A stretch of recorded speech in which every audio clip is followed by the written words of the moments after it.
Thank you. Would you ask Mr. Anderson to come back in, please? Thank you.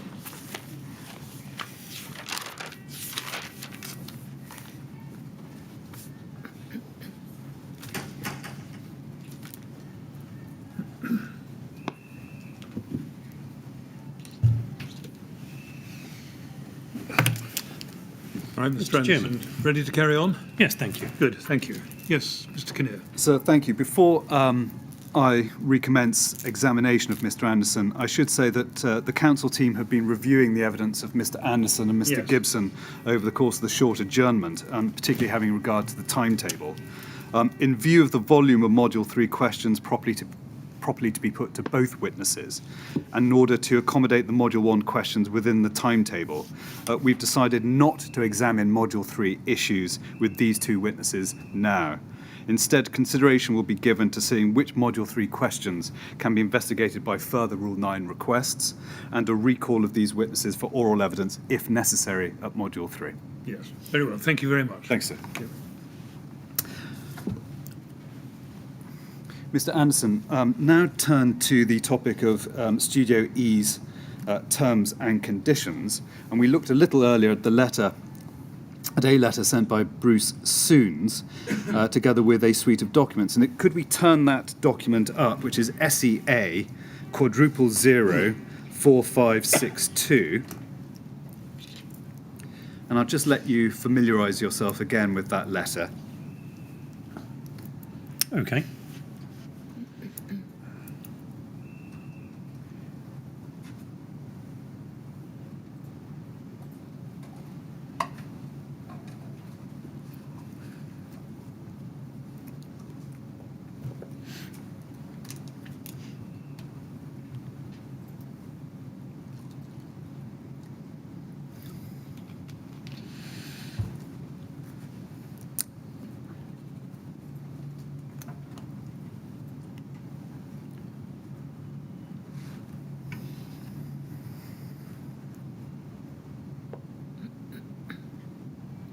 Sorry. Right. Are essentially the contract documents being sent by Bruce Soons to you to sign. Would you agree?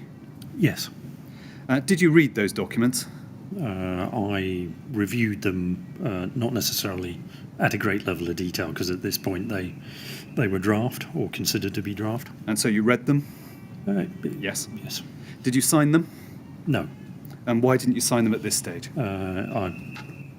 If you look down at the second paragraph immediately after the bullet point items, you'll note there it is not possible to finalise these documents until the stage of the proposed novation is decided. Exactly. And our scope of work is clear. And at this stage, that wasn't clear.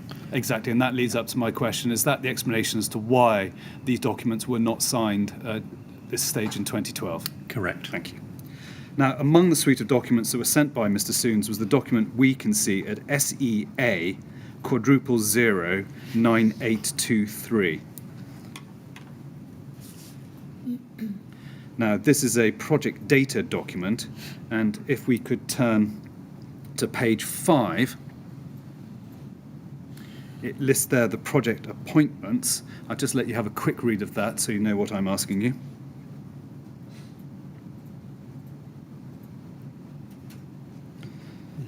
Yes. Now, Studio E are listed as being the lead consultant, lead designer, and architect as designer. Did that reflect your understanding of the contractual relationship between the TMO and Studio E? Yes, it did.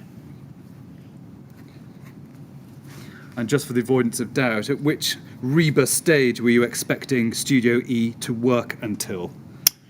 It was unclear whether it would be the end of stage D or the end of stage E at this point in time. Thank you. Apple Yards are listed as being the CDMC, contract administrator, employer's agent, and cost consultant. Again, did that reflect your understanding of the contractual relationship between the TMO and Apple Yards?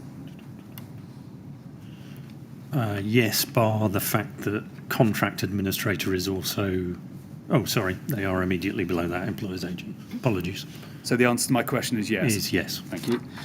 Could we now turn on to TMO's relationship with Apple Yards Artelia? You were sent an email from Simon Cash of Apple Yards on the 4th of April 2012.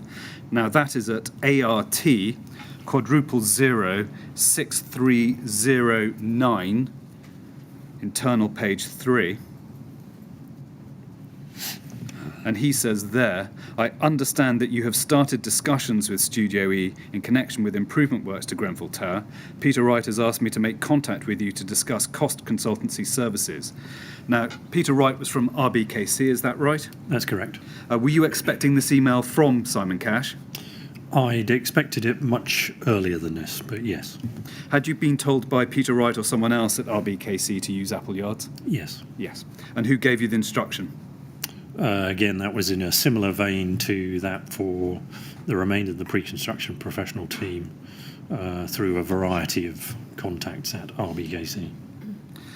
Now, you responded to that email after a chaser on the 12th of April 2012, and we can find that at internal page 1 in this email chain.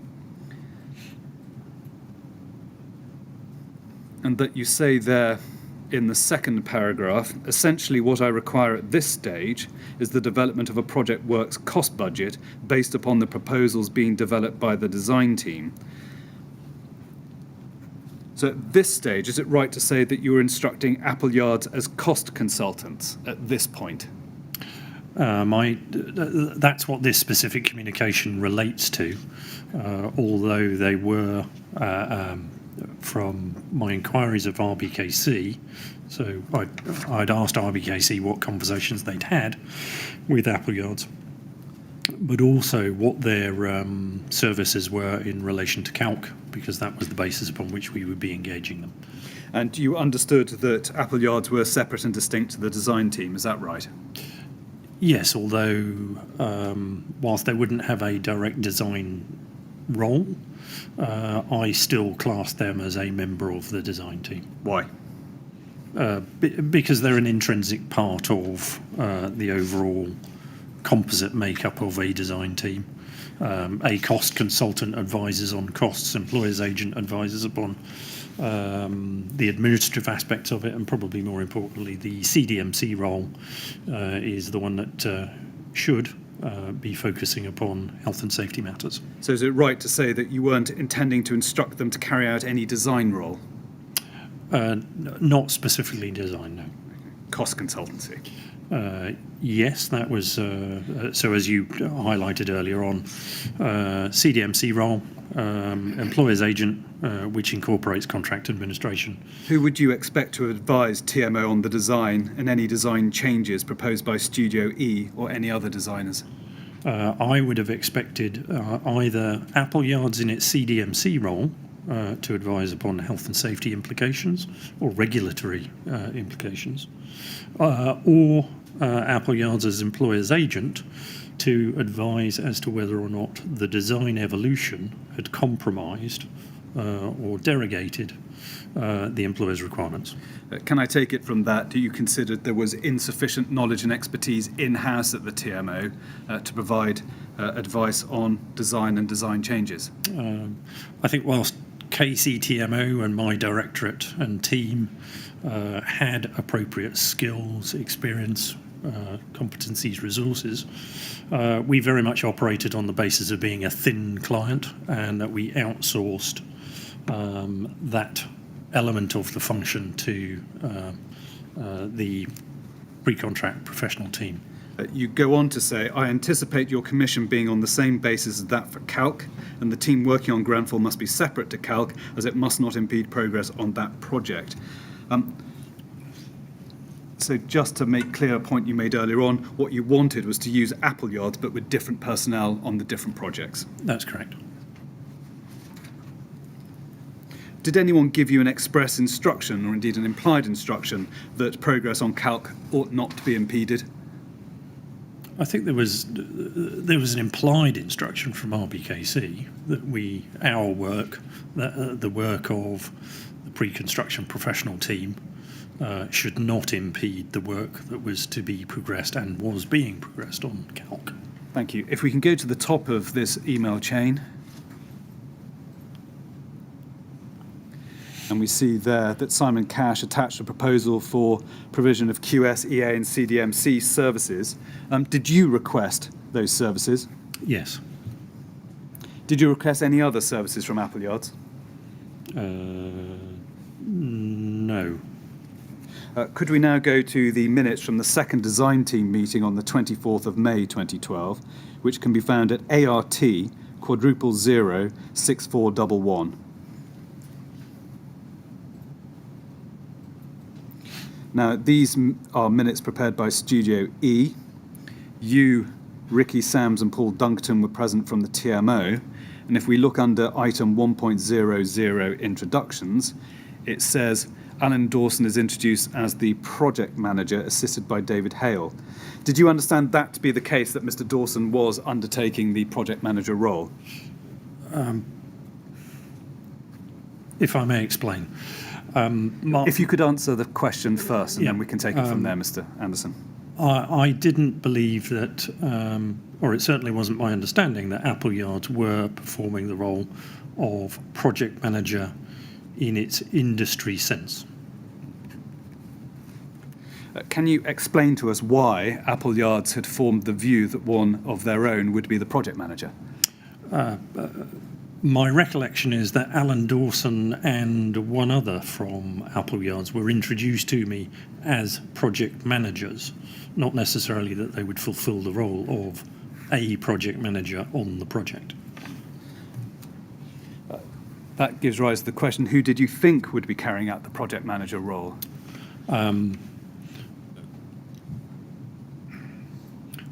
Within the context of the pre-construction professional team, every member of it was performing a project management duty. Isn't it orthodox to have an individual identified as the project manager? On some construction projects, you may appoint a project manager in its industry recognised sense. On this particular project, there was no such role, and there wasn't a requirement for it, primarily because we had a lead designer in the form of Studio E.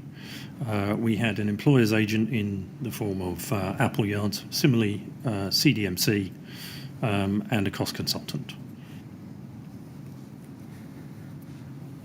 Now, if I can ask you to turn to ART quadruple 06259. And if that could be amplified. Just to complete this chain again, you confirm the appointment of Apple Yards as outlined in the proposal of the 2nd of May. Is that correct? Correct. Thank you. Now can I turn to a separate topic, which is the TMO's relationship with Exova.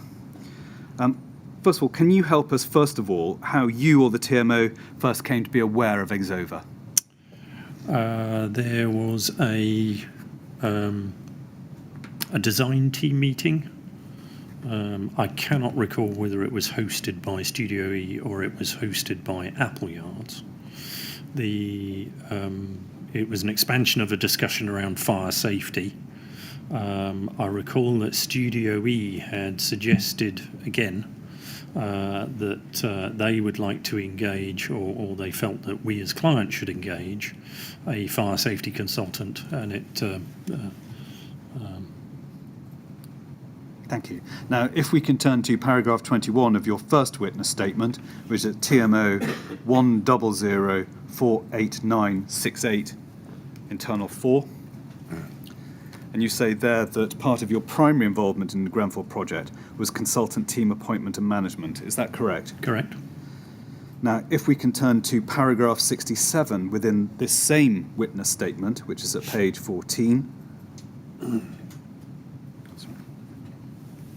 15.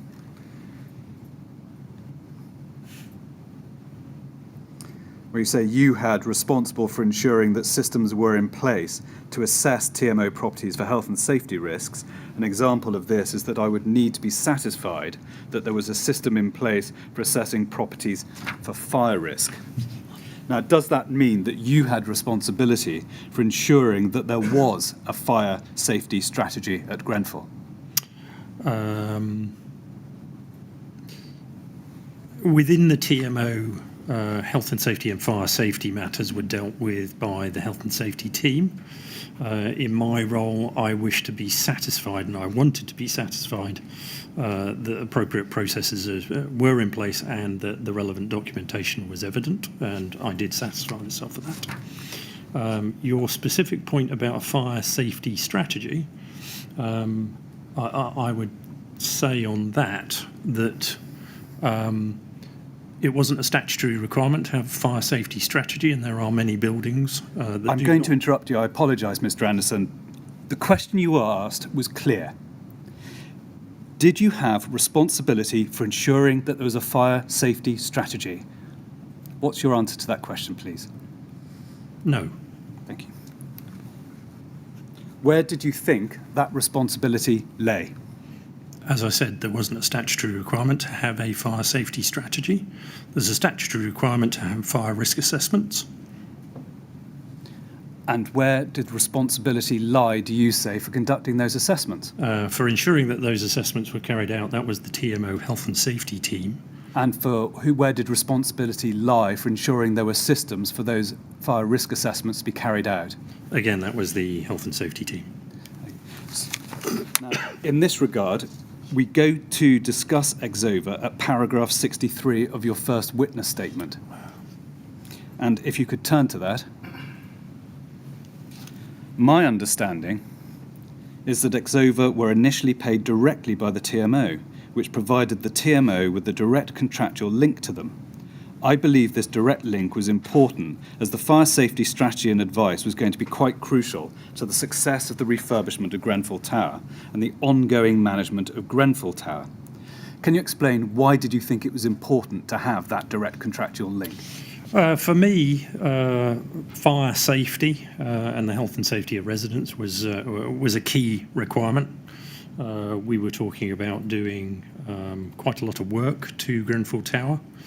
And some fairly major elements of that would be the reorganisation of the escape routes, for example, from the original construction. And I wanted to be sure that we had a relevant resource that had the competencies and experiences beyond those of the pre-construction professional team to carry out those duties and advise us accordingly. So put differently, you wanted to ensure that Exova's contractual obligations were sufficient to provide the advice and strategy to the TMO that the TMO felt was necessary and desirable. Yes. Thank you. Can you explain in more detail why you thought that the fire safety strategy and advice would be, quotes, crucial to the success, close quotes, of the refurbishment? And as I touched on in the previous response, we were proposing to do a lot of changes to the Grenfell Tower, particularly around means of escape, fire safety detection, and whatever proposals we ended up finalising or crystallising, they would have an impact on that. And I wanted an organisation in place with a direct relationship with KCTMO. Were there any particular aspects of the refurbishment project, particular aspects that caused you concern? Although we were at a fairly early stage in the design development, certainly the means of escape was one. The smoke ventilation system was another, in terms of what did we do about that, how do we comply. There was whatever we ended up doing with the external fenestrations. And I think there was the other one was actually more to do with access to the tower itself in the event of a fire. Thank you. Could we turn to your second witness statement in paragraph 20, which can be found at TMO 00847334, internal 5, and it's the third sentence, where you say, I did not express any view or comment in any way on the scope of Exova's work for the TMO. Given that you thought the direct contractual link was important, why did you not express any view or comment in any way on the precise scope of the work to be carried out by Exova? I'd provided the pre-construction professional team with an overview of what I believe to be critical matters from our perspective, as in the KCTMO perspective.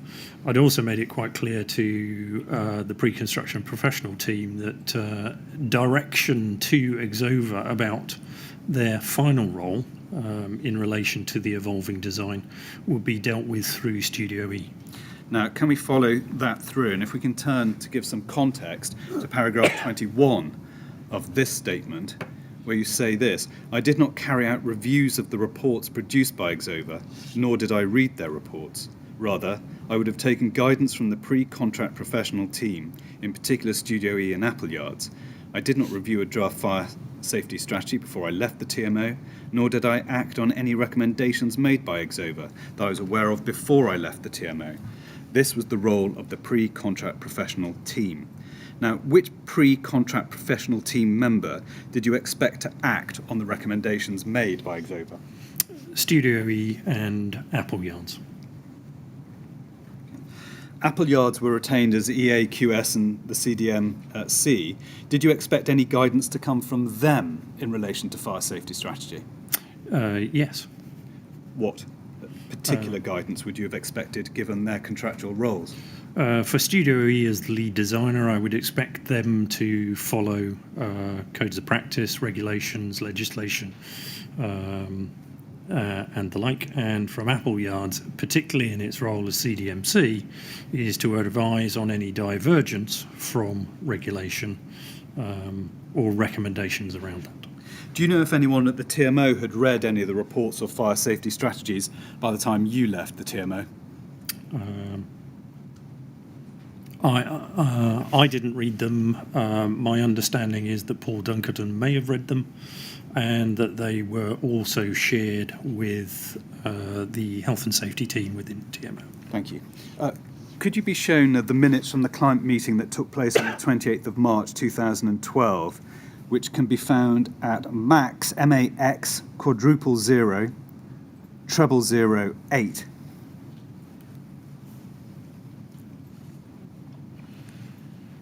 Now, you'll note that you were at that meeting, and if we could turn to the entry on page 2, where it says fire safety advice may be required, which is the penultimate entry under section 4.0 additional consultants. Can you recall whether there was any discussion at that meeting about the need for fire safety advice? It was only in very general terms that because we were at an early stage of the design development, that as that design evolved, there may be a requirement for it.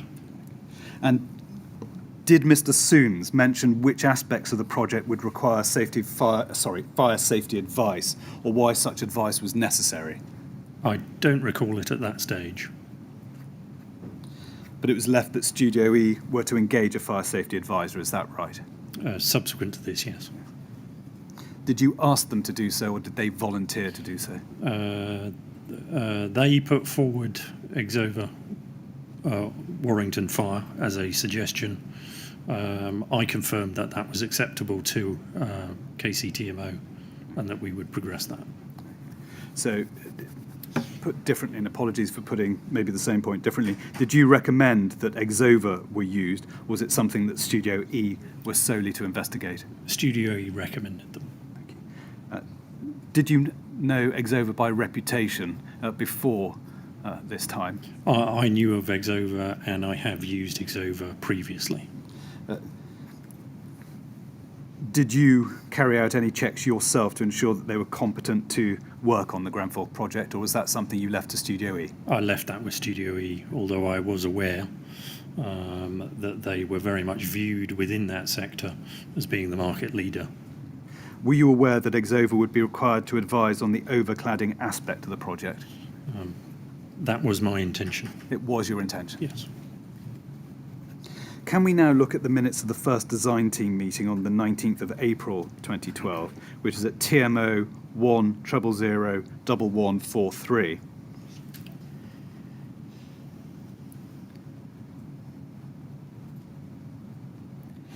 And again, see that you're present and also a representative of Exova.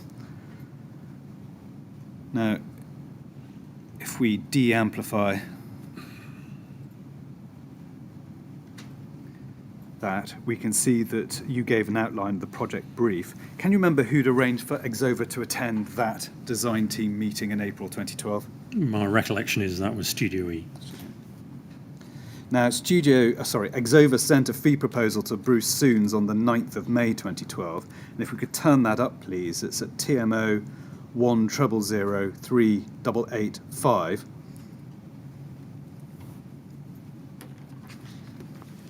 I'll just let you have a quick read of that so you can refresh your memory.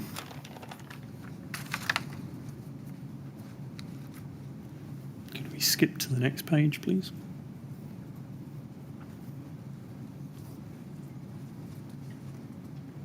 Thank you. Now, Mr. Anderson, my first question, you don't need to read all of it, but do you recall seeing that fee proposal? Yes. Now, if we can look at the second paragraph on page 2, which is the page that's on the screen now, which reads, "The aim of the fire safety work would be to ensure a high standard of fire and life safety for the occupants of the building, whilst highlighting any areas of the building's design that may represent an approval's risk." Do you see that? Correct. Yes. Do you remember reading that? I don't remember reading it, but I did read this fee proposal.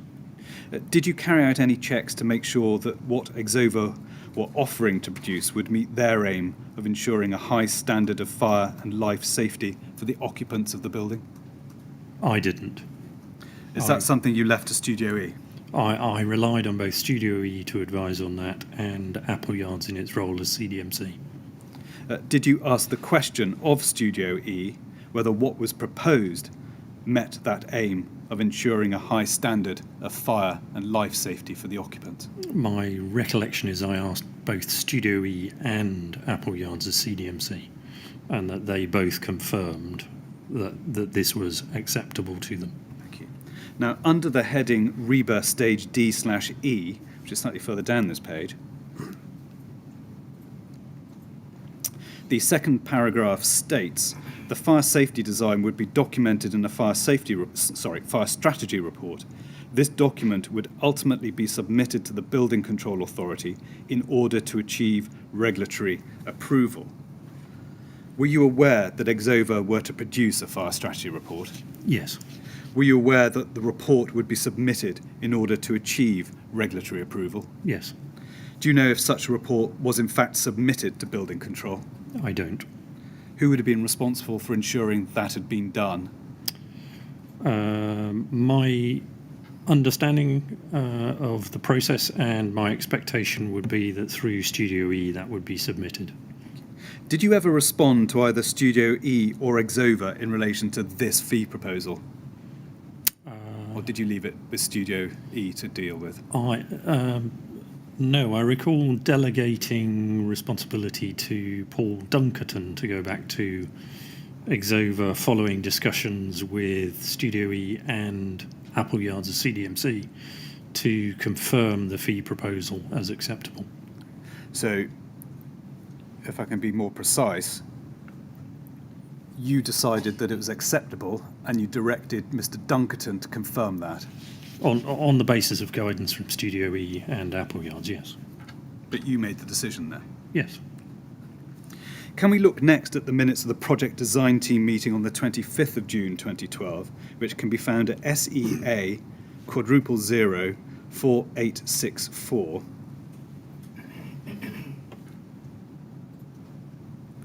Now, you're not there, but Mr. Dunkerton was, but you're first on the distribution list.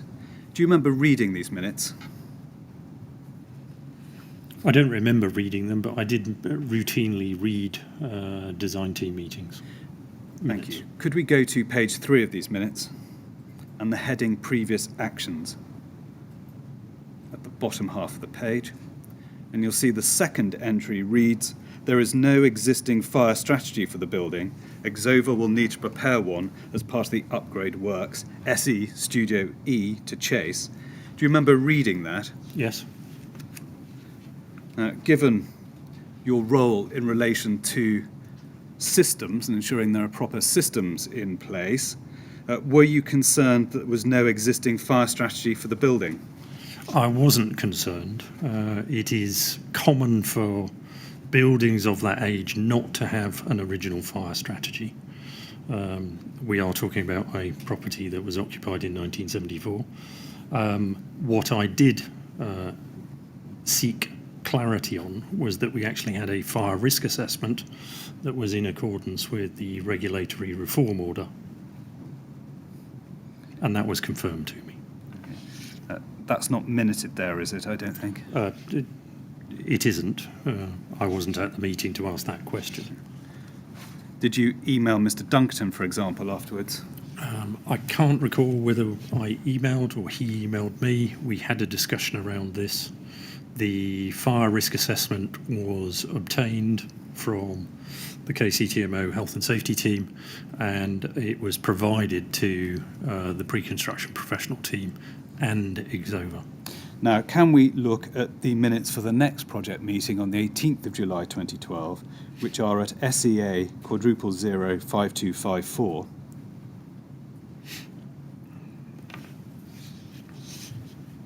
Now, again, you're not present, but Mr. Dunkerton is.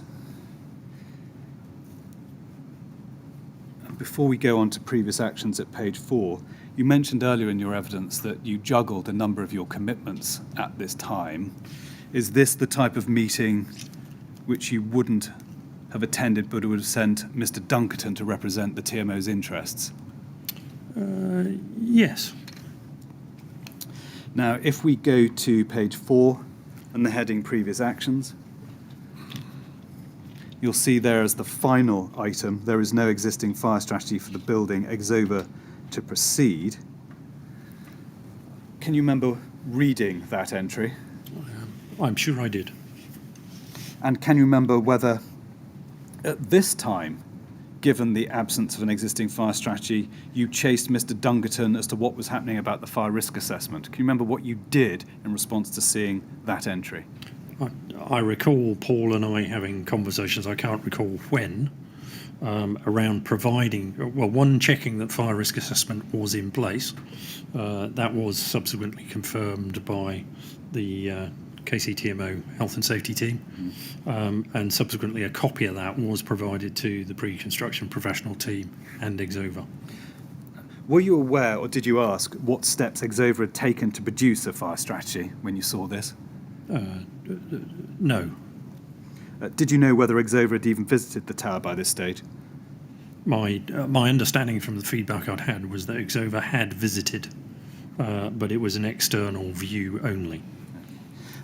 Can we go to the design team meeting on the 26th of July 2012, and that is at SEA *0 5606. And again, you're present with Mr. Dunkerton. And if we can go to page 4,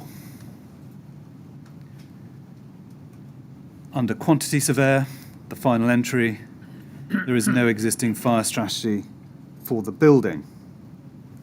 Now, I think that is the third time that absence had been noted in the minutes.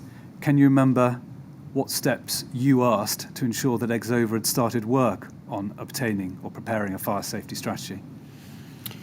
I can't recall what I'd asked in relation to that. I'm finding it slightly perplexing, given that the wording and the phraseology there is exactly the same as the previous meeting. But equally, there's no reference to your seeking an update regarding the fire risk assessment, is there? No. Excuse me, Mr. Kinnear. I believe you meant fire safety strategy. No. Rather than fire risk assessment. No, I asked you about fire risk assessment. Yeah. My understanding is that I don't know exactly when, but the fire risk assessment, which was from much earlier, had been provided. Okay. Now, the draft fire strategy, a draft fire strategy was produced by Exova on the 16th of August 2012, and we see that at TMO 1001925.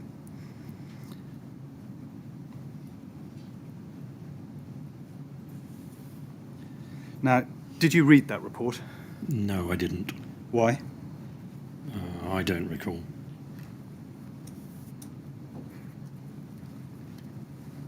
But you're absolutely certain you didn't read it? Definitely.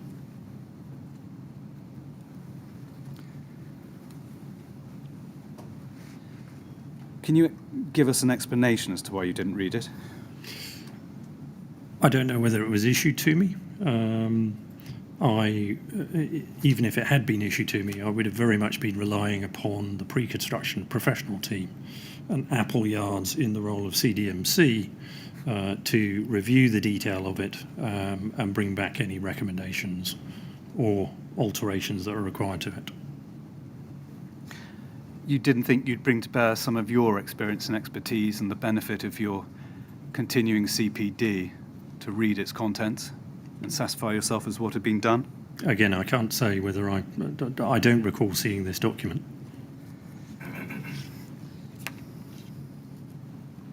Now, could I ask you to go to an internal Exova email sent by the author of this report, Kate Cooney, sent on the 16th of August, and that can be found at EXO:001279.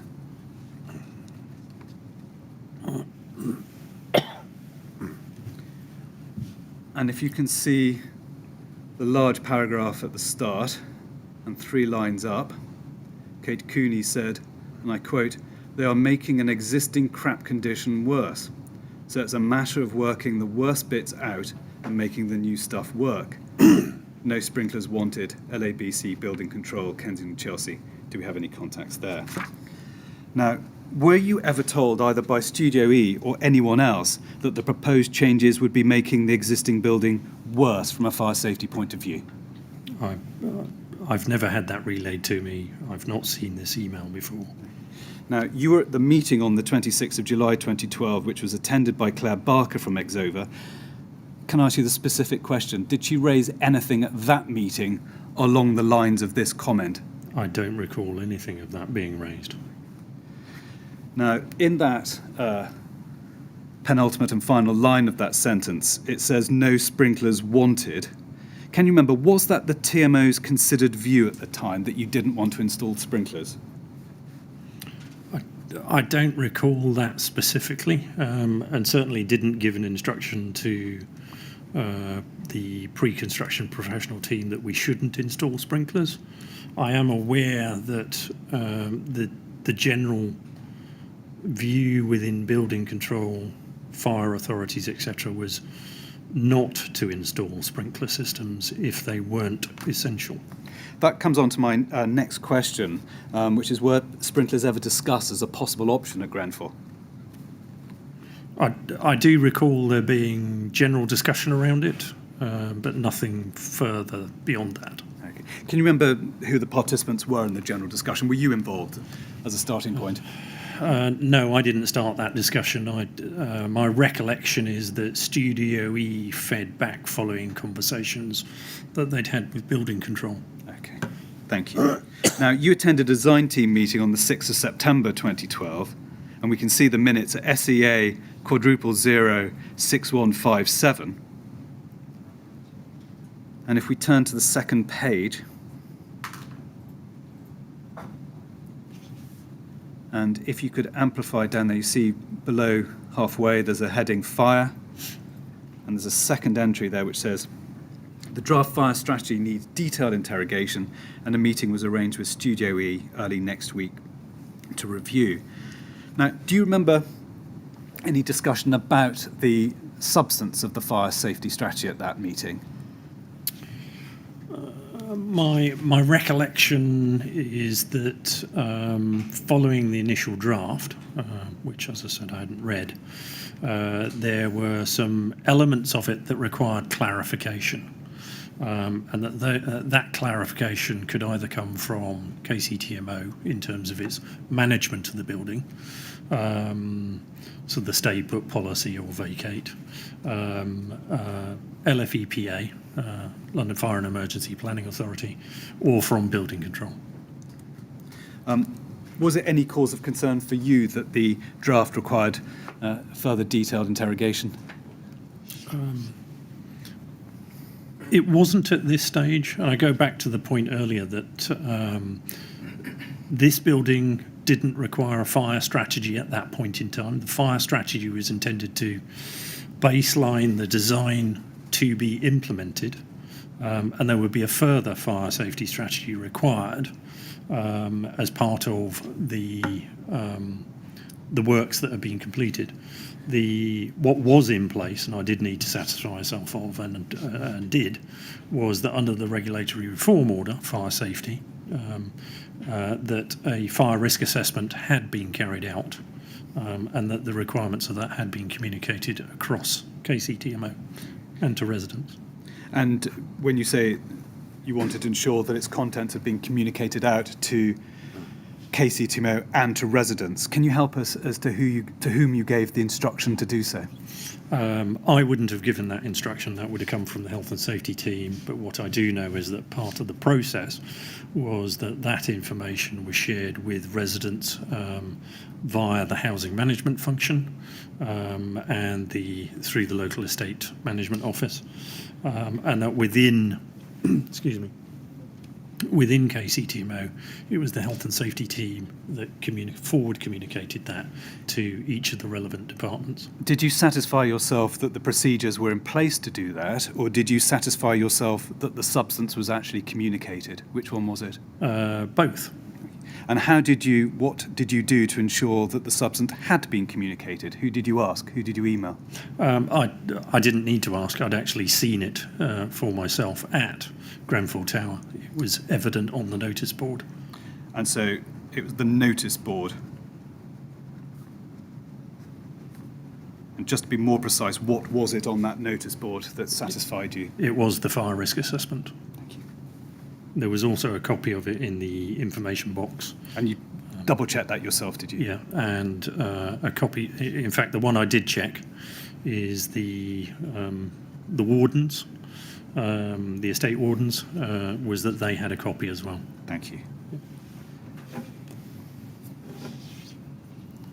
Could we turn now to the outline fire safety strategy provided by Exova on the 31st of October 2012, which can be found at EXO quadruple 0519.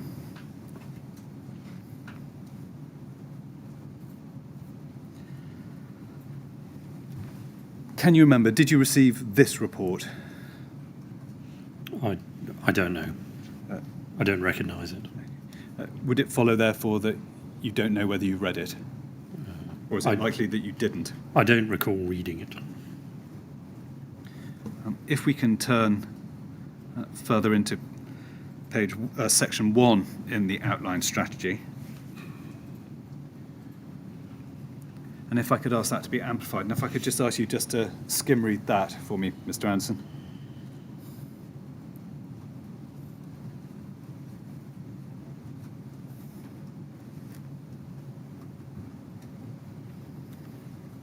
Okay. Would you agree with me that there's no reference there to cladding or overcladding? No, there isn't. So is it fair to say that you weren't aware that cladding/overcladding was not mentioned there? I wasn't.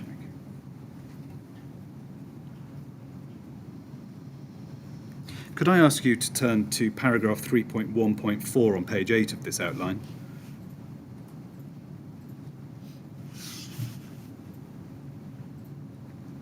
Thank you. I'll just let you read that, Mr. Anderson. Okay. Assuming you didn't read this outline, were you made aware of what was set out at paragraph 3.14, namely, it is considered that the proposed changes will have no adverse effect on the building in relation to external fire spread, but this will be confirmed by an analysis in a future issue of this report? I wasn't. If you had been made aware of it, would you have been concerned that given the overcladding, the report did not confirm there would be no adverse changes from that? I would find that very alarming. And one of my first actions would probably be, in as polite a way as possible, how do you expect us to comply with that requirement of the approved document?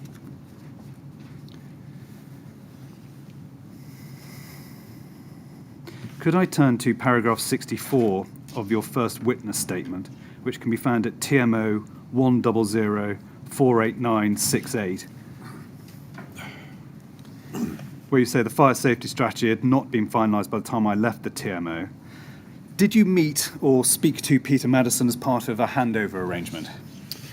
Peter and I had 3, maybe 4 handover discussions prior to him starting. Originally, Peter was expected to start with KCTMO end of December, beginning of January. That was subsequently postponed. Did you discuss the question of finalising the fire safety strategy in any of those 3 or 4 meetings you had with him? I can't recall it specifically. We did cover salient points to do with the project. The more detailed handover I had was actually with Paul Dunkerton in terms of outstanding issues and what needed to be progressed. Can you remember whether you raised the question of the fire safety strategy with him as part of those discussions? I don't know if I raised the strategy specifically. I did raise fire safety. And how did you, in what way did you raise fire safety? What substance concerned you sufficiently to raise it with him? It wasn't so much a concern, it was more about the fact that as part of the evolving design, the fire safety strategy going forward needed to be finalised, and it was something I was quite keen to make sure he was aware of. Are there any notes or minutes of the meetings you had with Mr. Madison? Did you make any? I didn't. I know that Peter took notes himself. He did or didn't? He did. He did. And did you make any notes of your handover, in inverted commas, meetings, discussions with Mr. Dunkerton? No, Paul did that. Paul did that. Yes. Now, there's one final point before we leave this topic that relates to the duration of Exover's retainer. If I could ask an email to be put up on the screen, EXO 000000549, and internal page 2. And it's an email of the 18th of July, and Artelia emailed Exover, and the email starts, Terry, I just wanted to drop you a short note to confirm that the client has now confirmed your proposed fee is approved, to which end we would now ask that you engage with Bruce at Studio E in respect to the above project forthwith. We are currently reviewing how to formalise consultant appointments, as it may be that we have one main appointment with Studio E, who then sub-consult to all other parties, including yourselves, which may take a week or so to resolve. The question is this: did you expect Exover to be retained for the duration of the project? Yes, I did. Subject to if there were to be an ovation, and they would be retained client side. And that was also part of the driver for KCTMO commissioning them in the first instance. Thank you. I now turn to a separate topic, a new one, which is the budget. And could I ask you to turn to your second witness statement, which is at TMO 008473334, and paragraphs 24 through to 26. Can I might be useful if I just let you refresh your memory of those 3 paragraphs, Mr. Anderson. Thank you. That's 24, 25, 26. Yes, please. Thank you.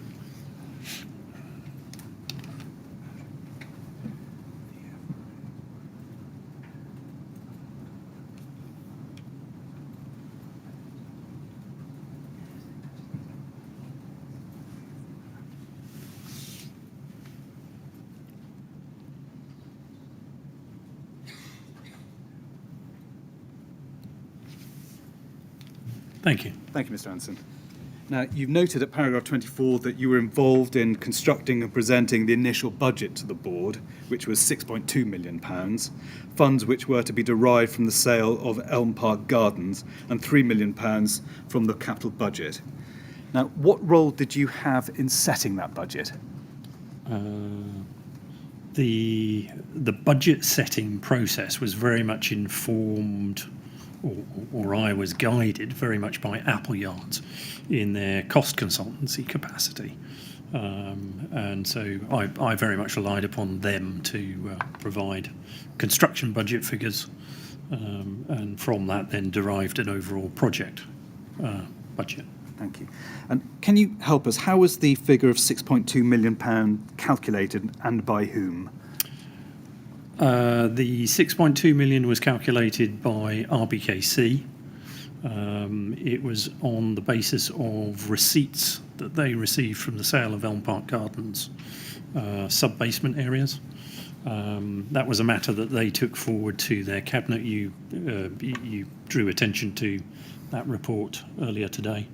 The overall budget estimate at this point in time, construction budget estimate at this point in time, actually no, apologies. The overall project budget at this point in time was 9.2 million, and the balance of that came from capital programme funds. Apologies for the crudity of it, but is it fair to say that the budget was primarily based on availability of funds at this stage? No. If that were to follow, then the budget would only be 6.2 million. There was a realisation that the 6.2 million from the sale wasn't the full budget, and that things like kitchens, bathrooms, electrical upgrades would be funded through the capital programme. You say in paragraph 25 that you were unable to recall exact dates or the detailed substance of any discussions in relation to the budget, and you refer there to Directors of Housing and Finance at various points. When you say Directors of Housing, just to be clear, you're referring there to RBKC's Director of Housing, i.e. Laura Johnson, is that right? And the Director of Finance as well, yes. Now, could we turn to the project brief as prepared by Apple Yards on the 30th of August 2012, which is at ART quadruple 06284.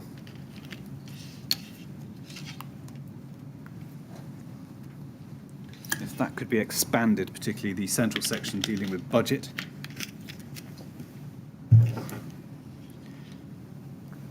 It says that the refurbishment has secured funding of £6 million, inclusive all fees, etc., from RBKC for carrying out the refurbishment, but we have been advised by the client that it should be necessary, as per recent budget cost appraisals, a further £2 million can be sourced from capital expenses. First of all, did you see this brief? No, I can't say whether I did or not. Can you help us on whether it was correct to say that £6 million was being funded by RBKC and £2 million would be derived from capital expenses? Could you tell me the date of this again, please? Yes, if you scroll up, it's the 30th of August 2012. 30th of August 2012. Certainly the 6 million is correct. The 2 million's not. Because by the time we got to that point in the year, the overall project budget was 9.5 million. And presumably the 2 million would come in capital expenses would come from the council rather than the TMO. Yes, all funds came from RBKC. Thank you. And to whom would you speak at RBKC in relation to discussion of the budget? Just clarifying one point. So of course, what's described there as capital expenses is actually capital programme. Understood. Any funds coming out of the capital programme would have been predetermined. So on an annual basis, KCTMO informed RBKC as to what capital programme funds were required. They were approved separate to Grenfell Tower. In terms of who those conversations would have been with at RBKC, again, that would have been, it would have certainly been Laura Johnson, Director of Housing, potentially others within her team or directorate, also possibly Director of Finance at RBKC, but certainly the the capital accountant for the HRA, Housing Revenue Account. And who would that be? I can't recall his name. Again, apologies for the blunt question, but if there needed to be an increase in budget, to whom would you turn at RBKC for that discussion? Initially, that would be a conversation with Laura Johnson. Can you assist us with what RBKC's reaction was when there was a case for a budget increase? We'd always made it clear from the outset that the 6 million generated from Elm Park Gardens receipts would need to be combined with funds from the capital programme. And I believe that you'll see from the documentary evidence that that was a position at a very early stage in 2012. Thank you. Now, following that project brief, you were sent an email from David Hale of Apple Yards on the 13th of September 2012, and that can be found at ART:006233. There we go, page 1. If I could just ask for that to be amplified.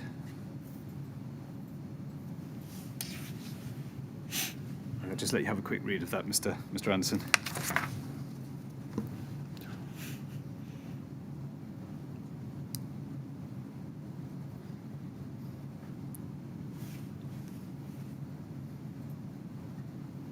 Okay.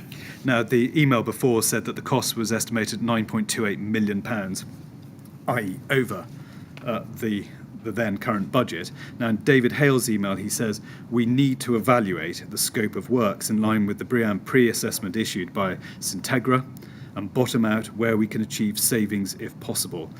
What was your reaction to the fact that the proposed scope of works was projected to cost over budget in the first place? I think my first point is that the budget was 9.5 million for quite some time, and Apple Yards knew that as well. I'm aware that they didn't necessarily share the entire detail of that with the pre-construction professional team members. This particular or that particular paragraph, I'm aware that through discussions with building control and planning, that there was a late desire for us to achieve BREEAM level 3, I believe it was, which is an environmental assessment approach originally developed by the Building Research Establishment, and that hadn't been factored in originally, and so that then potentially gave rise to a cost pressure that needed to be addressed. And when you communicated this information on within the TMO, did you put that explanation on it when you were explaining it to others? Not at that stage, because the full impact of it wasn't known. Can you remember what the reaction was at the TMO to the news that the cost was over the then specified budget? Within the TMO, the project budget was always known as being £9.5 million. And so caused no undue concern? Yeah, there was a desire within the TMO to bring it in below that, but the ultimate cap, as approved at that point, was 9.5. Thank you. Now, following the email from Mr. Hale, Bruce Soon sent an email on the 14th of September, and could we bring that one up, please? ART:006540. Excuse me. Bless you.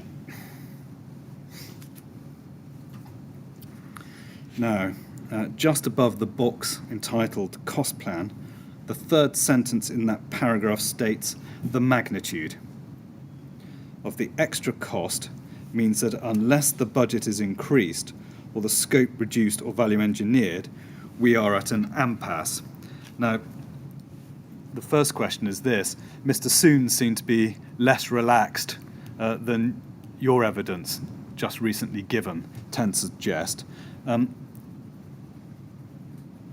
Did this observation cause you surprise if you'd known about it?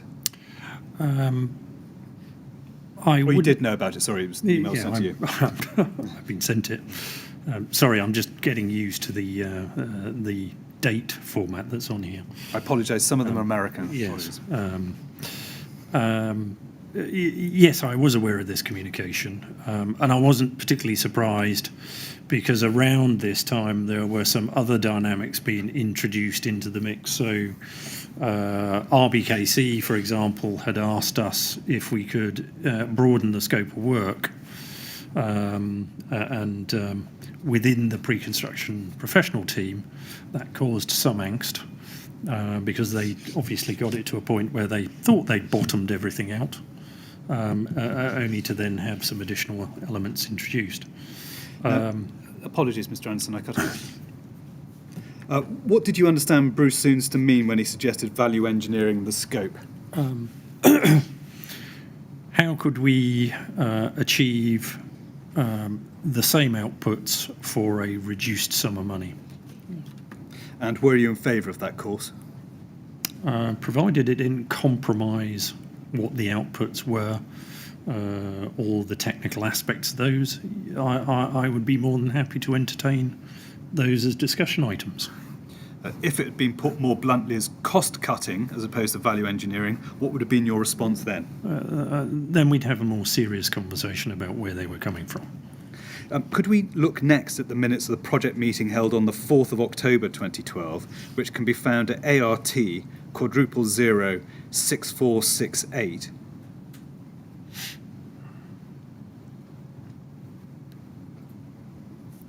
Now, you weren't there, but you're on the distribution list.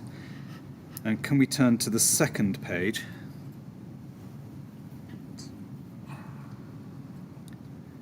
And that we see there MA confirmed, stage C cost over budget.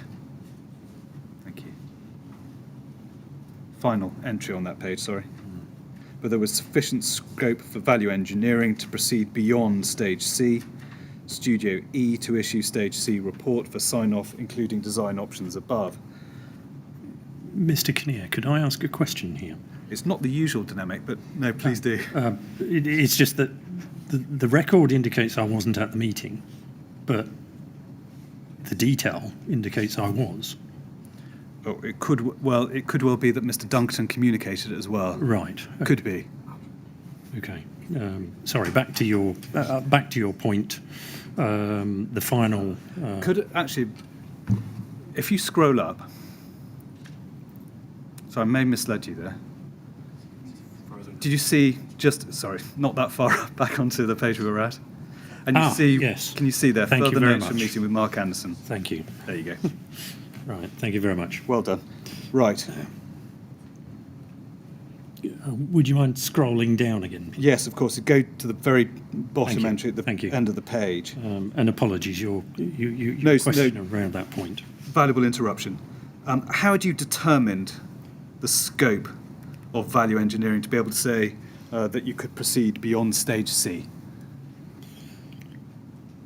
I can only deduce that the figure that had been included in the stage C cost report was actually less than the budget we had available. And had you discussed the substance of value engineering with anyone else at the TMO at this time? No, because no detail had been provided at that point. Not even in sort of broad outline terms? No. No. And would the same apply to discussions with anyone at RBKC? Correct. Thank you. Now, you provided an update to the TMO board at a board meeting on the 15th of November 2012. If we could turn up the minute, TMO 1001766, and internal page 92.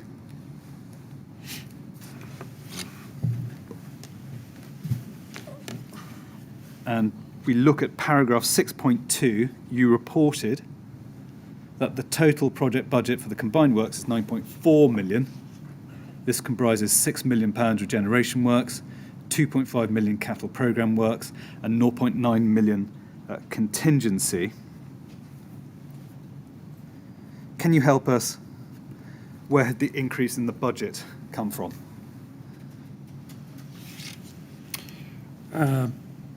The increase in budget provision, as I'd said right from the outset, we, as in KCTMO, our thinking was that overall budget was likely to be around 9.5 million.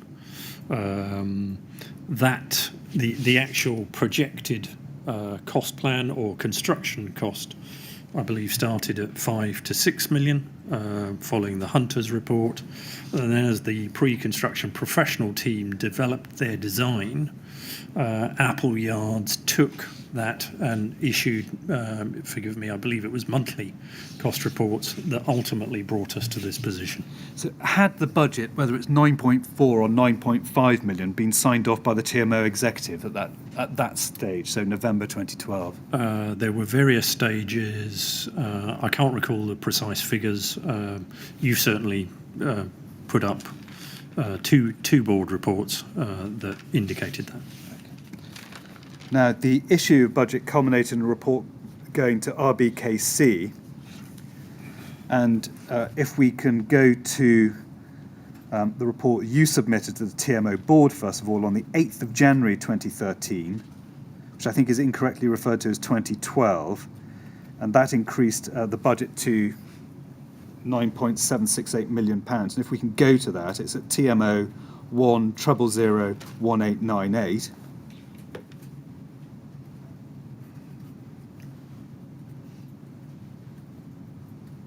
And if we can go to the budget at 72.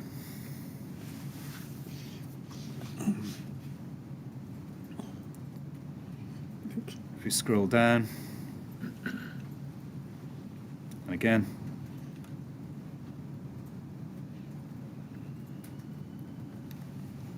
and again, you see there at 6.2.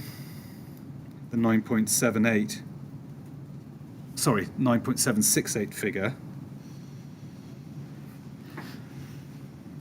Now, was that then put forward to RBKC, Mr. Anderson? It was put forward to RBKC prior to this board report being considered. So in the December 2012, there was a conversation with RBKC about the projected costs coming out, rising out of the Stage D cost plan assessment. Stage D. Sorry, Stage D cost plan assessment by Apple Yards. And there was a subsequent conversation on the back of that with RBKC, which was both Laura Johnson and their finance team. And so would it be right to say that there were concerns, if not pressures, about budget coming from both TMO and RBKC because of those Stage D costs?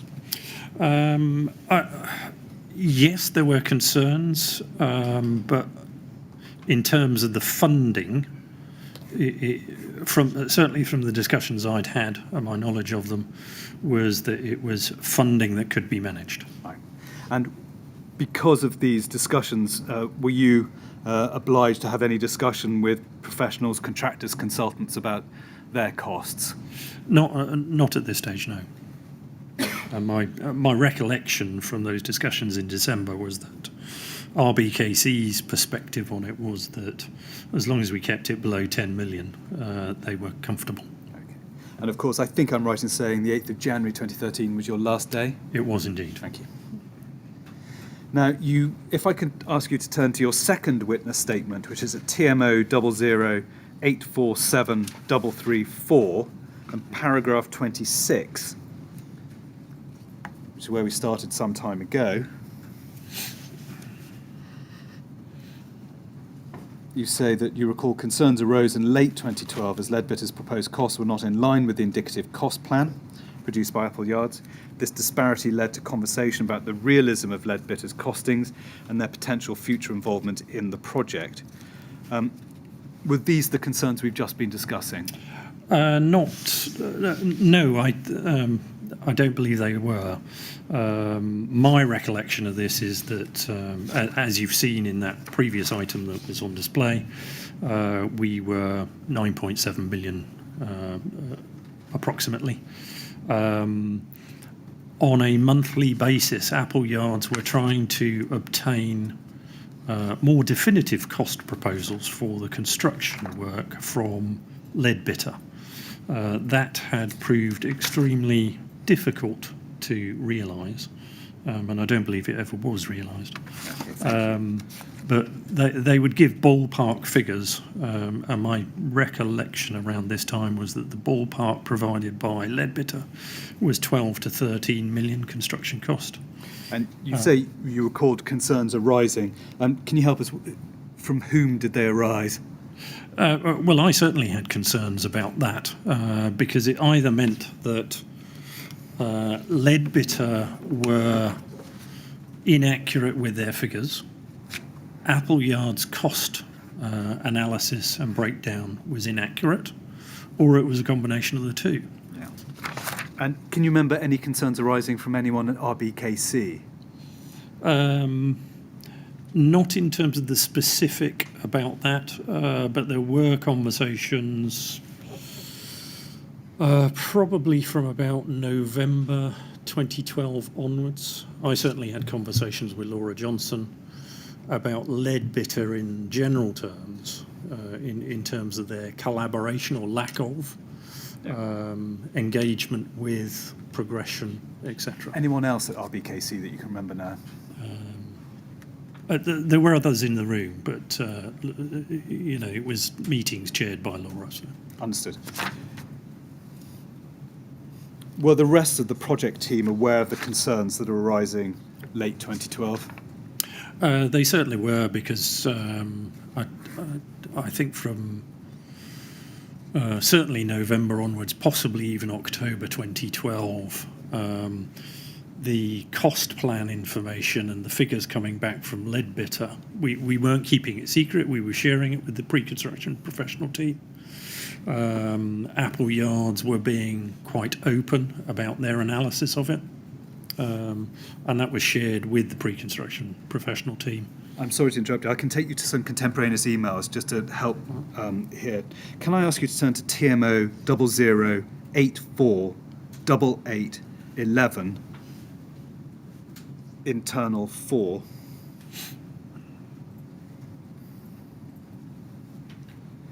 And there ought to be an email there, 29th of November, 1326. It's an email from you to Colin Childs, who's at Leadbitter, isn't he? That's or correct. was, I should say. And you registered dissatisfaction with lack of engagement project progression. That's what you were referencing earlier on, is that Correct. right? Thank you. Now, if we could put that down, actually, if we can go just further up, the next email, actually, just for the sake of completeness. Further up again, apologies. And Colin Charles replied there on the 3rd of December. I share your frustration, and then sets out his mitigation. And then if we could scroll down, just for the sake of completeness. There we go. Now, if I can ask the OPIS operator to take us up to the first page in this chain of email correspondence. And hopefully there is an email there, yes, from Alan Dawson to you.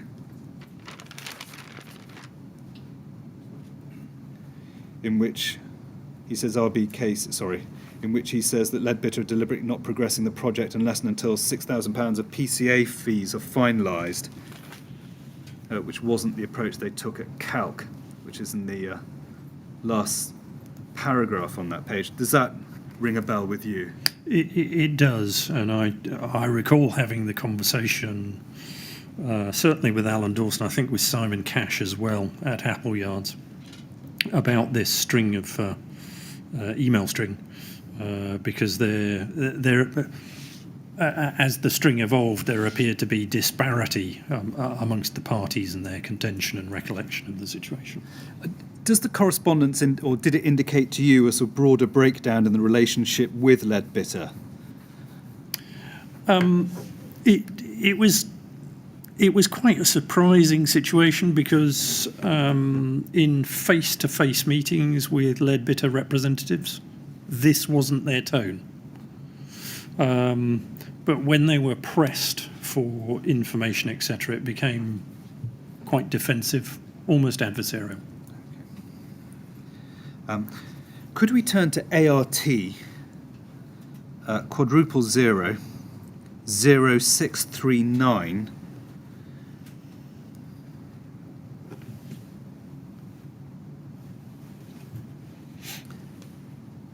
Now this is a draft email, you can see from the header, dated the 3rd of January 2013.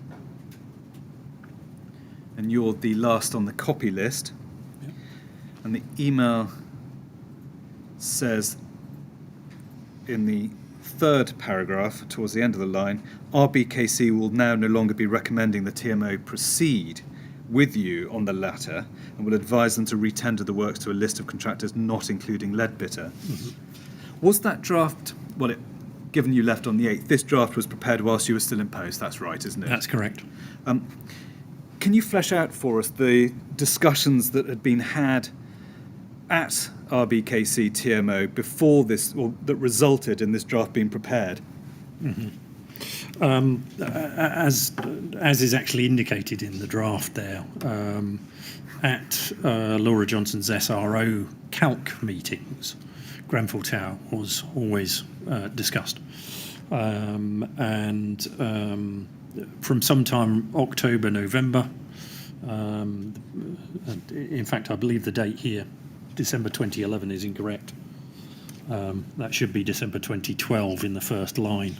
Yes. Was that there had been discussions about difficulties in getting Leadbitter, one, to engage with the governance arrangements around the IESE framework agreement, and two, to actually get them to dedicate resources to progress the project through to a point where novation and the PCA could be completed.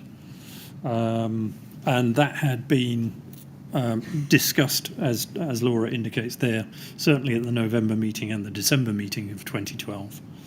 My recollection is that this was a draft that was discussed at the January meeting.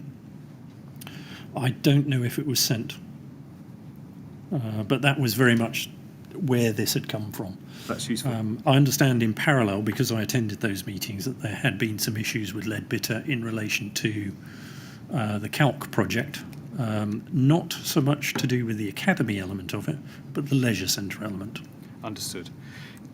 Now I want to leave that topic and come on to deal some matters arising in relation to the cladding. Well, now, Mr. Kinnear, I'm just wondering whether that is a convenient point at which to have a break, or are you very near the end? Probably got a quarter of an hour to go, sir. So I bat By the your ball. estimation. Council's estimate, so all caveats and health warnings apply, sir. It may well be probably a useful place to break for 10 minutes. Probably. Well, we'll take our usual break, 15 minutes. Yeah. Thank you. Mr. Anderson, we're going to have a break at this point in the afternoon. We'll stop now and come back at 25 to 4. Mr. Kinnear says he's only got 15 minutes more questions, so perhaps that's what it'll be. We'll see.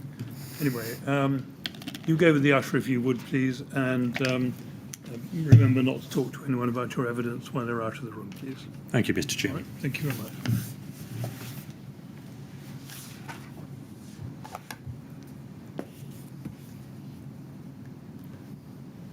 All right, 25 to 4. Thanks, sir.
Yes, would you ask Mr. Anderson to come back in, please?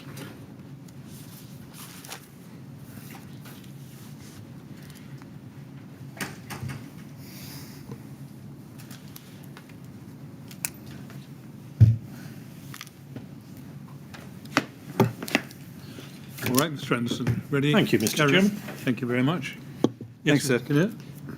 Mr. Anderson, we're now moving to the question of the cladding. And you stated at paragraph 47 of your first witness statement that overcladding of Grenfell Tower was a priority for the project, as one of the primary goals was to improve the thermal efficiency of the building for benefit of residents.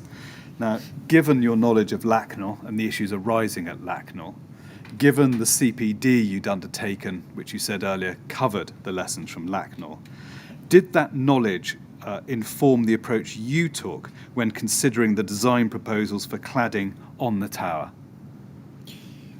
I don't think it necessarily needed to inform the thinking of the pre-construction professional team.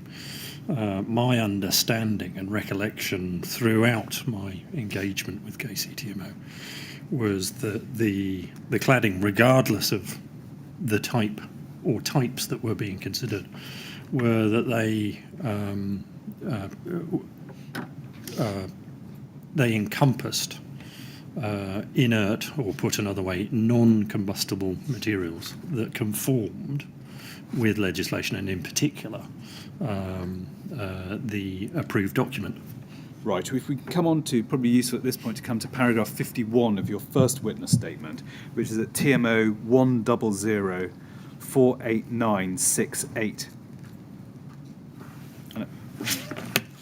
And you say there the overall concept in the second line for the cladding construction was an inert insulation material and zinc rain screen system with a self-coloration finish, and that you have no knowledge of why a different cladding composition was ultimately used after you left. And if I could take you to para 16 of your second witness statement, which is at TMO 00847334, you've stated that this was a, quote, design philosophy that had been developed by the pre-contract professional team. However, I do recall that Studio E were very much the leading force behind the concept of a self-finished zinc rain screen system. Many design proposals were considered, but at the time of these discussions, the prominent material in the market was zinc. Was the suggestion that the cladding would be an inert ever discussed by you with the project team members? I can't recall when, but I do remember having conversations with the pre-construction professional team, particularly Studio E, about the need for any form of cladding to comply with legislative requirements, particularly the building regulations. And you were explicit about that, were you, Mr. Yes. Do you remember what other design proposals were being considered in relation to the cladding? You've adverted to some earlier on, but later on in the process. No, it was very much, I would describe it as an iterative process. We started off with a wide raft of options that were available to us in terms of concept. Those were presented to residents, and on the basis of both feedback from residents and how that might be delivered in a technical solution, that was distilled down. The ultimate approach of that was settled on, the one around a rain screen system, was I would describe that as being the favoured solution of Studio E. There was some further iteration and distillation of that through their conversations, both with building control and probably more importantly with planning. Now, were the fire safety aspects of alternative materials ever discussed in these conversations? The fire safety aspects weren't. I do recall sometime towards the end of 2012. Up until that point, excuse me. Up until that point, the rain screen system that was talked of had rockwool, was the term that was used, as in the product, which I know to be non-combustible, as the insulation material. There was then again, I can't say exactly when it was, but towards the end of 2012, there was then discussion about the thickness of rockwool that would be required in order to meet the BREEAM aspirations. And from that, there was then discussion around what alternative materials could be used that were of less thickness, but giving the same properties. Now, from that, I took that wasn't just insulation properties, it was also fire resistance properties as well. Could we look at the minutes of the project meeting on the 18th of July, which are ART quadruple 06403?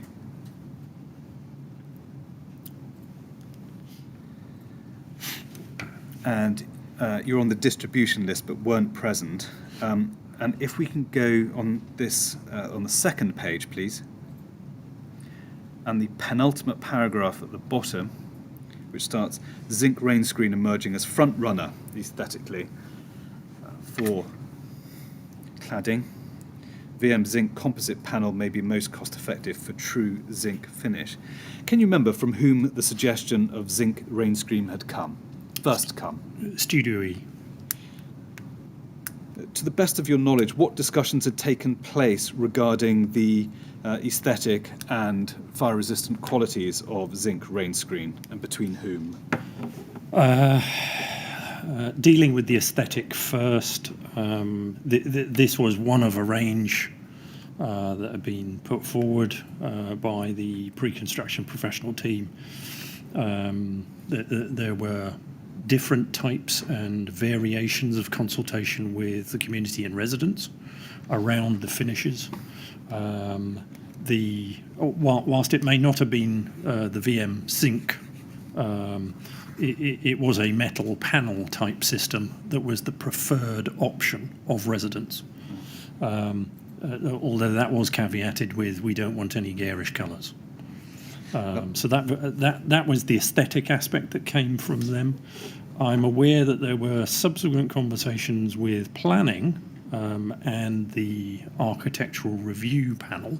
So this is a separate independent review panel set up by RBKC to look at high profile or major architectural schemes. And both planning and the ARP had differing views about the aesthetic, and that caused some issues for the team. In terms of the integral qualities of the material, there were no discussions about the fire rating or fireproofing or non-combustibility of the zinc, probably because the products that were being displayed at the time were simply a zinc sheet. And metal in its inherent nature is considered to be fireproof. And is that something you knew anyway, and so didn't seek specific assurance from the contractors or consultants on that point? Yes. Thank you.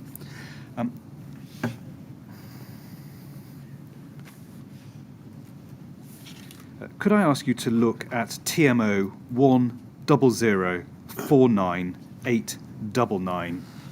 These are minutes from a design team meeting on the 22nd of November 2012. You exhibited to your statement, and you can see yourself identified there on the left-hand column as an attendee. And at paragraph 48 of your first witness statement, and I'll just read it out to you, you said there had been preliminary feedback from RBKC Planning Department, and I recall questions being raised about the colour and finish of the zinc specified for the facade. Now, is it correct to say that only the colour appearance of the cladding had been discussed? My recollection was that the discussion was broader than that. I seem to recall that, bearing in mind this was relayed third hand by Studio E, that the planners had said they didn't want plastic. There was mention of some tower blocks in Croydon, but they... specifically in relation to the planners, whilst they weren't averse to a metal rain screen, They wanted to see more variety in the aesthetic appearance. Thank you, Mr. Anderson. Now, Mr. Anderson, that concludes my questions for now. Sir, might I ask for the usual indulgence and some time to consider whether Yes. there are other matters which I ought to put arising out of Module 1 for Mr. Anderson? Yes, and I understand that there's been a request for a rather longer break than usual at this stage. Is that right? That's right, sir. Yes. Well, Mr. Anderson, Council's got to the end of the questions he thinks he needs to put to you, but he needs a chance just to check that nothing's been left out by mistake. And we also need to provide an opportunity for those who are not present to suggest questions as well. And today I've been asked to allow rather longer than we normally do for that purpose. And since we've got the time in hand, I'm content to do that. So we'll break now and not come back until 4:15. I'm sorry it's quite a long time for you to hang around, but that's what we'll do, and see then whether there are any more questions that we need to put to you. I'm All right? more than happy to accommodate that. Right. Well, thank Mr. you very Chair. much. So 4:15, and in the meantime, please don't talk to anyone about your evidence or anything to do with it. Certainly. Thank you very much, sir. Right. Right, would you Thank like you, to give Mr. the Chairman.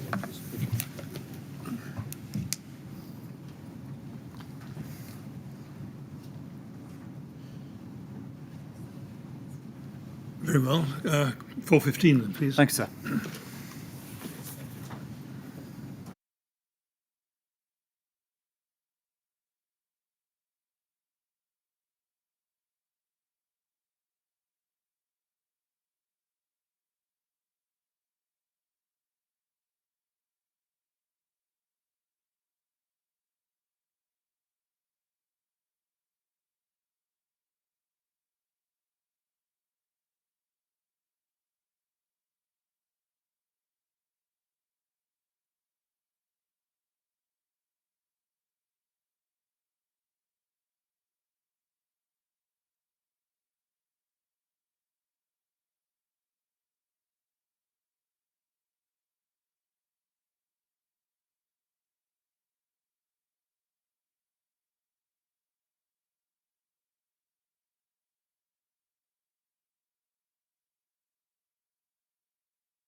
Yes, would you ask Mr. Anderson to come back in, please?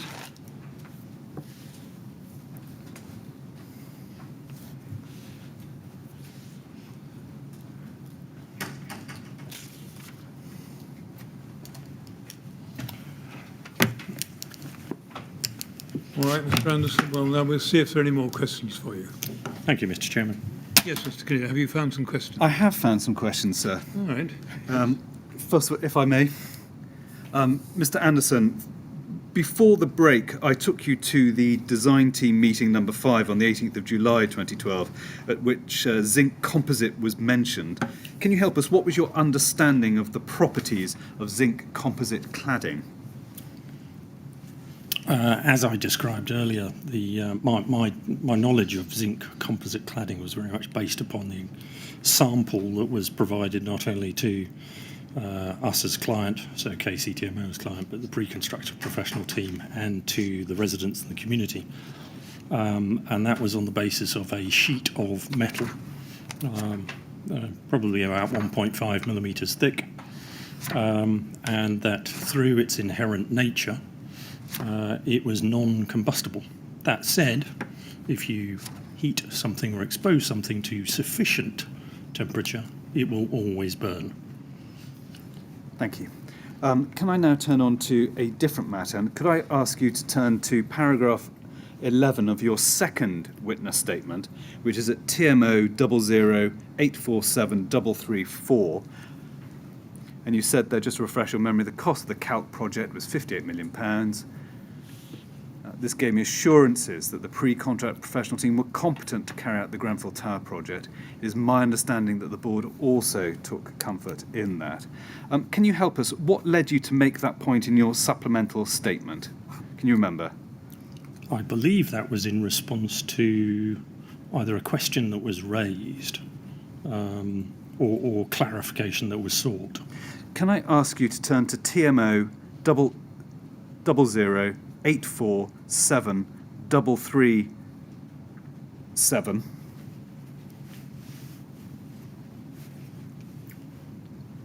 which is a supplemental statement from Mr. Madison, and if I could ask you to go to paragraph 12 on page 3.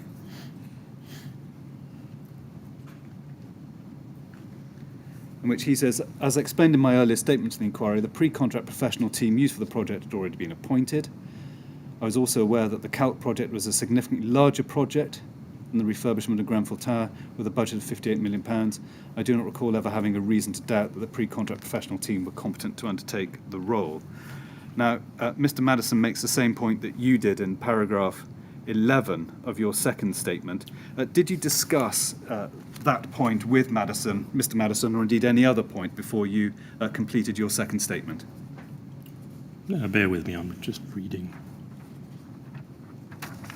I never discussed, I don't recall discussing the issues raised in point 12. For the purposes of making your statement? Correct. And neither 11. Have you had any discussions with Mr. Madison regarding the content of your witness statements? No.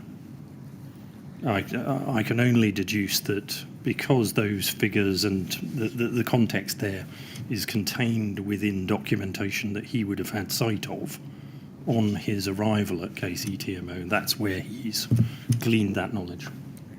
Thank you. Now, can I turn to a different question, which was a fire safety strategy? And in evidence, you made the point that there was no statutory requirement to have a fire safety strategy. Now, whether or not there was such a requirement, wasn't it necessary and prudent to have one?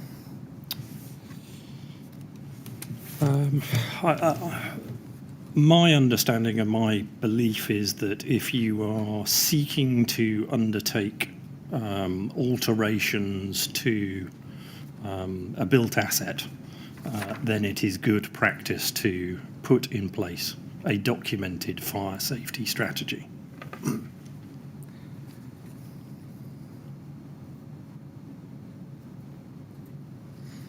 Thank you. Now, could I take you to a different topic, which we covered, and that you had an EMB meeting on the 15th of May 2012, and the reference for the minute is at TMO 008480807. And if I may ask Opus operator to take us to page 4.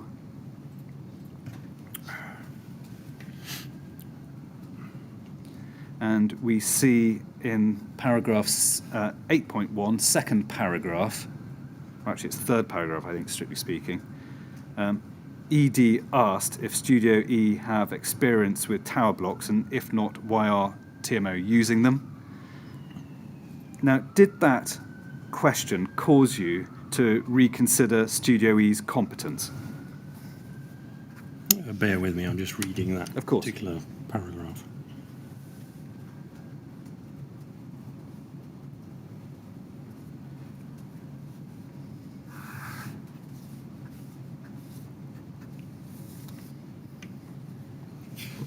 In response to your question, no, that didn't cause me to revisit the appointment of Studio E.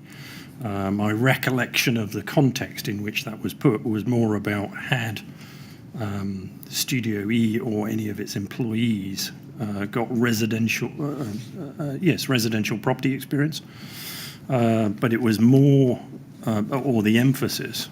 My recollection of the emphasis was that it was much more about engagement with residents and communication with residents and how they were intending to do that.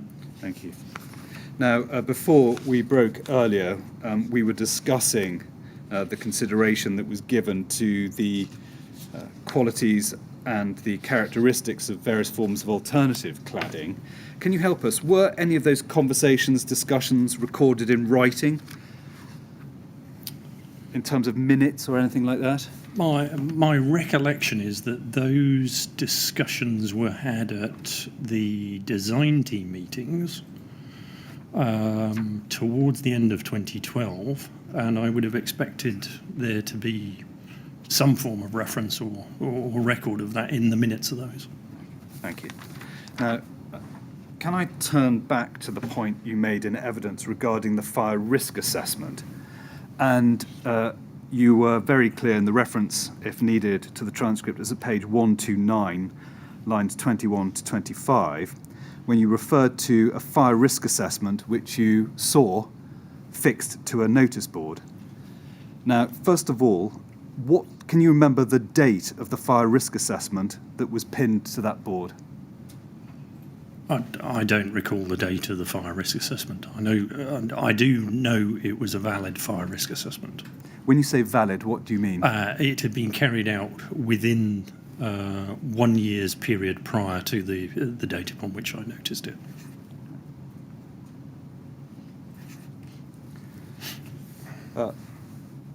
Can you remember when you saw that fire risk assessment? No, I can't. I only recall that on one of the visits with some of the consultants and walking around the ground floor area, that it was up on the notice board. Now, we were discussing the fire risk assessment in the context of the fire safety strategy, and those meetings were in mid-year 2012, so June and July. Your evidence, and correct me if I'm not summarising this correctly, please, that because the fire risk assessment had been carried out, you felt that was what was required of the TMO at that stage. Now, is it likely that you saw the FRA on the board roughly midsummer 2012, because it would have been something in your mind because it was flowing from the fire safety strategy discussions? It would have. My recollection is it would have been around the time we were having conversations around fire safety. I can't say whether it was before or after that. I appreciate you trying to pin me down to a date, but I just can't recall that. Well, it's not so much pinning you down, it's getting a rough idea. Would it have been mid-year 2012? Or is it likely it would have been mid-year 2012? It would have been sometime between March, when I went round with Bruce Soons. Sorry, was it March or February I went round with Bruce Soons? It was sometime between the visit with Bruce Soons and that conversation. I do recall it was before we had that meeting. So it would have been sometime on that basis between March 2012 and June, July 2012. Yes, that would be. And you said you were satisfied that the FRA you saw was valid because it had been within 1 year of your noticing it. As in the date on it was less than 1 year from when I noticed it. Okay. Now, the fire risk assessments that are available are dated the 29th of December 2010 and the 20th of November 2012. So if you had visited the tower at the time you think you did, the later one didn't exist, and the earlier one wouldn't have been valid. I can only deduce then that it was actually a 2010 one, and that my recollection about it being within the year was actually that it was within the 2 years. Within the 2 years? Yeah. Where did you see it? It was on the notice board. And where was the notice board? With the original construction, you went in through the main entrance. There was almost like a concierge desk to the left-hand side, and off to the left of that there was a room which had a residence notice board within it, and it was in there. And how large was that residence notice board? There were actually 2 notice boards in there. Well, let's deal with this board first. And, both boards were the same size. They were probably about what I would call AO size. AO size? Yeah. To those of us who are not familiar with that reference, can you give us a steer it's a on standard good old-fashioned paper. It's dimensions, a standard, feet or metres? Probably about 1.2 metres by 1.5. And do you say that the fire risk assessment was... It was pinned on the board. And was it readily... It wasn't cluttered by any other notices or posters or anything else like that on the board? There was other material on the board, but it wasn't obscured by it. To me, it was obvious what it was. And was there a sign or anything else there advising that the fire risk assessment was pinned on that particular part of the board? So a label or anything like that? I don't recall. Do you know who put up the risk assessment? I don't. No. Now, in the same piece of evidence, you referred to an information box. Can you help us? Where was that information box? Again, that information box was within that room. Can you help us where, proximity to the concierge desk you're referring to? You went in the entrance doors. You went in the entrance doors. You probably took 2 or 3 paces forward. So about 2 metres, turned left. There was a door there immediately next to the concierge, and that was the residence room that I'm referring to. Thank you. Mr. Anderson, I have no further questions for you, other to say thank you very much for attending to give evidence today. Thank you, sir. Thank you, Mr. Kinnear. Well, Mr. Anderson, we're very grateful to you for coming to give your evidence today. It's been really helpful to hear from you. Now we've answered all the questions we need to ask you, so you're free to go. Thank you very much indeed. I'd like to thank you, Mr. Chairman, and your colleagues. I hope that my time here today has been of value, not just to yourselves, but to the 72 bereaved individuals, many of whom I knew, met, and their family and relatives. Yeah, thank you very much. Right, would you like to go with the usher? She'll look after you. Thank you very much, Mr. Chairman.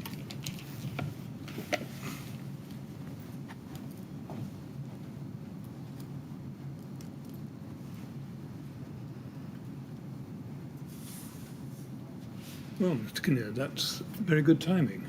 Thank you, sir. And that's it for this afternoon. It is. And we'll have another witness tomorrow. Mr. Gibson tomorrow, who will be examined by Mr. Millett. Right. Thank you very much. Well, We'll stop there for the day and resume at 10 o'clock tomorrow, please. Thank you, sir. Thank you very much.